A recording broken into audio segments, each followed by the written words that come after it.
In this training video, we're going to learn how to add updates to existing items of interest or incidents. First, we're going to take a look at the mobile version and just quickly go through adding an update.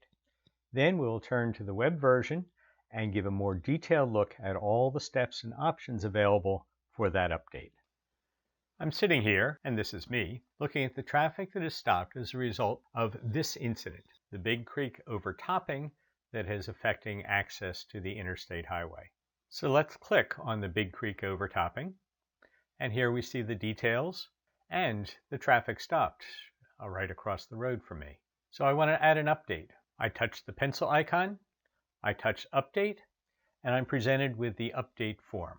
We can type in the subject, or I can use the dictation capabilities of my mobile device to add more information into the description.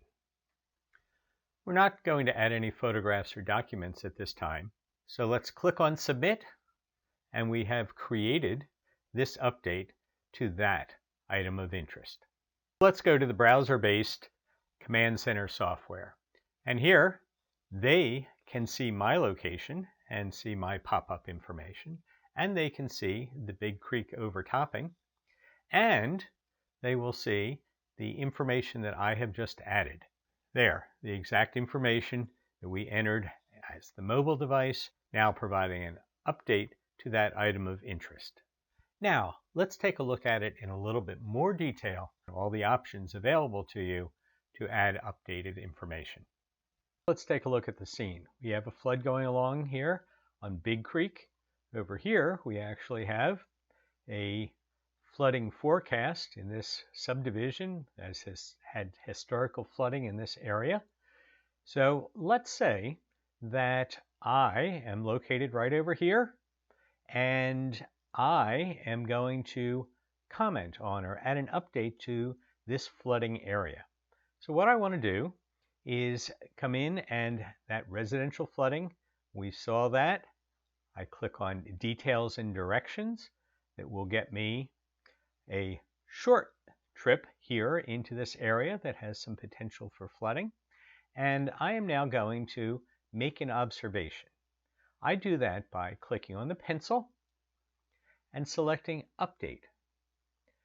Each update can go into one of four types: an observation, a plan if you wish to attach documents to an infrastructure, for example, a resource if you're tracking your resources, or GIS if this is an overlay of geographic information. There are two different ways to locate this update. If you are out in the field live, you will want to use your current device location to show exactly where this photograph, if that's what it is, has been taken. If you simply want to associate with the exact item of interest location, you click on Use IOI Location. Let's proceed to add an observation now. So let's type in the subject and add a few words in the description about the photographs that we're about to add. If I were taking those photographs directly, I would click Camera, but instead I'm going to add a photograph from my computer. So I click on File and then choose File. And here we see my photo gallery. I have a number of pictures. I'm going to take this house, select it, and you see over here, Flood House was now my selected file. Submit. That has been uploaded and added. We see one update has been added. In the Observation tab, clicking on it, we see the update, and the icon shows us the picture. Now let's take a look at what this looks like on the mobile device. Here on the second item is the residential flooding. Click on it. We see that there is one observation. I'm going to click on that tab. We have photos, and I am going to click on that photo icon, and there you have the same photograph that we have previously seen over here in our residential flooding in the web browser Command Center version. You've now learned how to add updates to items of interest to enrich the understanding of what's happening for those back in the Command Center and everyone in the field.